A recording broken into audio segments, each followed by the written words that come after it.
Cuban.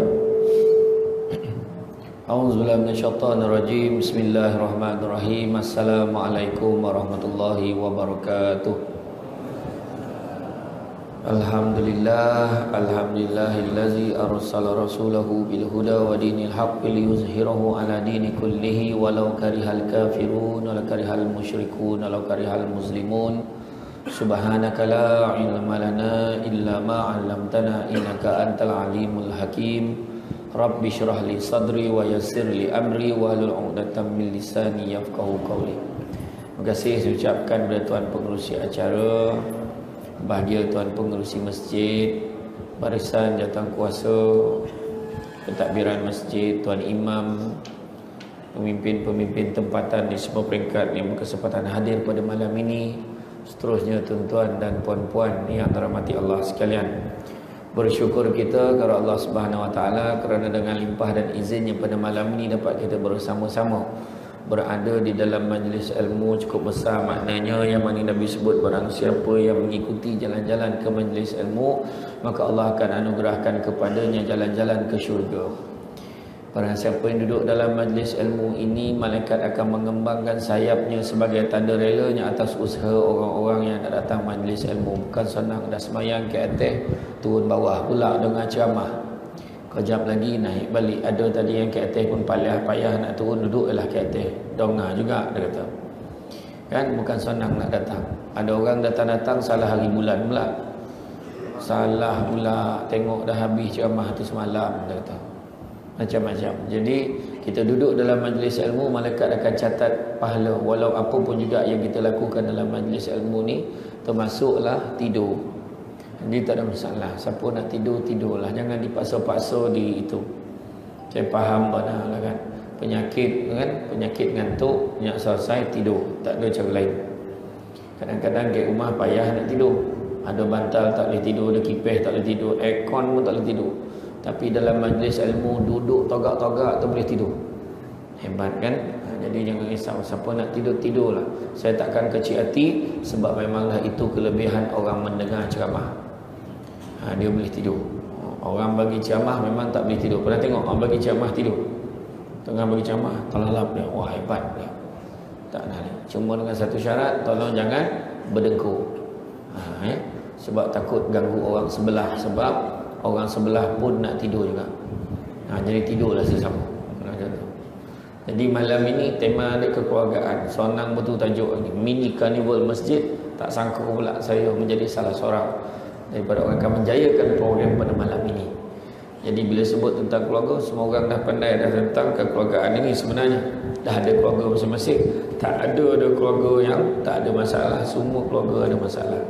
Cuma tinggal lagi macam mana cara kita menghadapinya. Ada orang menghadapinya cara salah, ada orang membiarkannya, ada orang akhirnya mengambil keputusan berputus asa dengan hubungan perkahwinannya. Jadi ada macam-macam. Itu sebabnya kalau kita tengok kan, tajuk-tajuk ceramah apa? Rumahku syurgaku, keluarga bahagia, keluarga sakinah mawaddah warahmah, itu biasa. Tajuk-tajuk tu kan dah biasa. Saya pernah ceramah di Shah Alam. Tajuk dia esok biarlah rahsia. Macam tu. Lain macam tajuk. Esok biarlah rahsia. Saya cakap macam mana nak bawa tajuk ni. Saya tanyalah jawatankuasa masjid tu, macam mana cara nak buat, nak saya sentuh apa tajuk ni. Pandai-pandai lah ustaz. Payah betul aku. Dia milih tajuk ceramah macam tajuk drama tu, pening kepala tu. Kan? Tapi kita biasa. Cabaran tu biasa. Rumah tangga. Sedangkan lidah lagi tergigit menurut Ustaz Piramli. Kan? Lidah lagi tergigit. Ini kan pula suami isteri. Aduh je. Jangankan kita yang bercakap ni bergaduh. Yang bisu tu pun bertepuk tampar gaduh. Kan? Nak kata apa? Maknanya memang itulah cabaran hidup berumah tangga. Tak bergaduh pun tak boleh. Kadang-kadang sebab dia bergaduh tu ya ramai anak. Bergaduh beranak. Bergaduh beranak. Tak apa hal lagi. Kan? Itulah antaranya kelebihan hidup rumah tangga. Yang mana kita tengok di dalam apa kita sebut cerita tentang sakinah mawaddah warahmah. Dalam surah Ar-Rum ayat 21 memberitahu, dan di antara tanda-tanda kekuasaan kami adalah kami ciptakan pasangan kamu dari jenis-jenis kamu sendiri, supaya litaskunu ilaiha, supaya kamu merasa cenderung dan tenteram kepadanya. Dan padanya diwujudkan perasaan kasih sayang dan belas kasihan. Mawaddah warahmah. Kasih sayang dan belas kasihan. Bila sebut cenderung tenteram ni, tenang. Dalam rumah tangga tu dia seronok balik rumah. Dia bukan seronok berada di luar rumah. Ada masalah orang tu kalau dia tak suka duduk rumah. Nak keluar lah, penatlah duduk rumah ni. Mana ada masalah dengan rumah dia. Macam ada orang tu tak sabar-sabar nak balik rumah sebab rumah dia tenteram. Kadang-kadang tak dapat dia tenang di rumah dia, walaupun nama bini dia Sakinah. Tak dapat. Nama bini Sakinah tak tenang lagi. Yang Sakinah tu pula yang menyebabkan tak tenang, tu yang heran tu. Kan? Jadi mana kata di mana silapnya. Begitu juga mawaddah kasih sayang. Kasih sayang tu kalau ikut sebelum kahwin bukan main lagi. Masa mula-mula kahwin pun boleh tahan ke. Masuk 10 tahun dah lain. Ya. Dulu masa sebelum kahwin kan best kalau awak dapat buat air untuk saya. Seronok rasanya. Kan nanti bila duduk bersama awak buat air, kita tengok pemandangan rumah kita, tengok anak-anak kita. Perkataan banyak. Bila dah kahwin kan best kalau awak dapat buat air untuk saya. Itu je tinggal. Yang anak berlari tak ada, rumah besar tak ada, tengok pemandangan tak ada.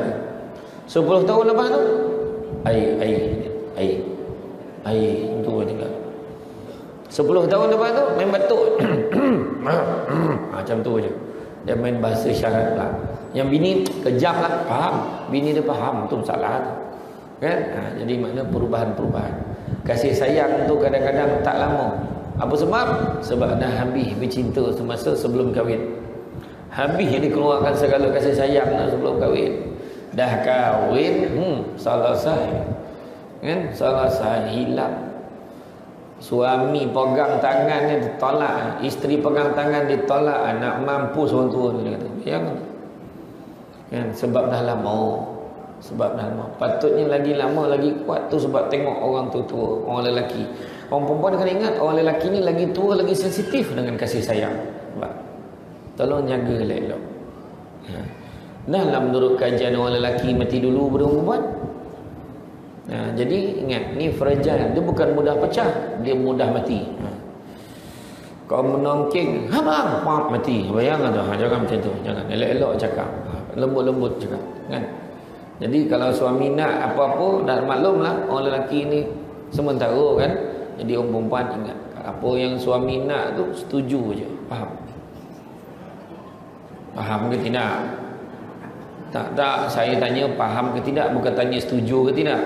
Saya tanya faham tak? Faham. Setuju tak? Tak. Macam mana? Agaklah. Saya baru tu percubaan pertama. Kita akan cuba lagi nanti. Kan? Jadi mana kata litas kunu ilaiha tu tadi kecenderungan yang kita nak tengok tenang tu macam mana nak dapat. Dia dalam rumah tangga ni tak ada cara lain. Yang pertama mesti ikut syariat Islam. Tak ada cara lain. Pertama, mesti syariat Islam. Tak ada cara lain. Bukalah buku motivasi apa sekalipun. Bacalah buku teori kekeluargaan macam mana sekalipun. Akhirnya semua tu ikut Islam. Diubah-ubah, dia olah-olah guna ayat dia, tapi semua dalam Quran. Semua Nabi dah ajar. Yang kedua, tidak ada orang yang boleh mengenali pasangannya melainkan setelah kahwin dengan dia. Dan lepas kahwin pun proses mengenali itu berterusan. Kalau betul dah kenal, kenapa bila dah tua pun masih ada yang cakap aku tak faham dengan lelaki aku tu? Kenapa jadi macam tu? Kenapa suami pun cakap aku kadang-kadang pening bola bini aku, apa dia nak pun aku tak tahu. Nampak? Sebab proses mengenali berterusan. Perangai sikap manusia boleh berubah-ubah. Dan yang ketiga, tidak ada pasangan yang suka dirinya dibanding-bandingkan dengan orang yang lain. Jadi jangan banding-banding. Tengok lelaki orang tu macam mana. Yang suami tu pula tengok bini orang tu. Dia balik isteri dia berlari peluk suami dia. Kau macam kayu batu duduk aja. Kau dah nampak aku balik, apa salah kau lari peluk aku? Macam tu. Bini pun jawab, bang, rumah dia rumah banglo. Bila abang masuk, kalau masuk kat rumah tu bolehlah berlari nak peluk. Kata ni rumah flat dah lah kecil, abang buka pintu dah nampak saya, nak lari ke mana? Tapi kalau abang nak saya lari juga, besok saya standby kat hujung koridor tu daripada rumah jiran kita. Abang nak? Oh tak ya pula. Meminta pun kadang-kadang tak memikir. Katakan orang Perak ada kan. Fikirlah dulu kan. Macam tu. Jadi makna kata tidak ada orang yang tak nak bahagia dalam rumah tangga. Semua nak bahagia.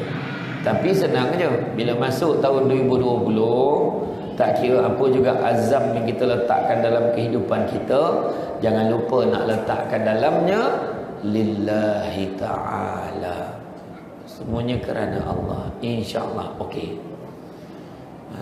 Kan? Lillahi ta'ala. Hidup dengan bismillah. Bila kata sebut hidup dengan bismillah, kita kadang-kadang dah sebut bismillah tu, tetapi penghayatan bismillah tu tak ada dalam hati kita.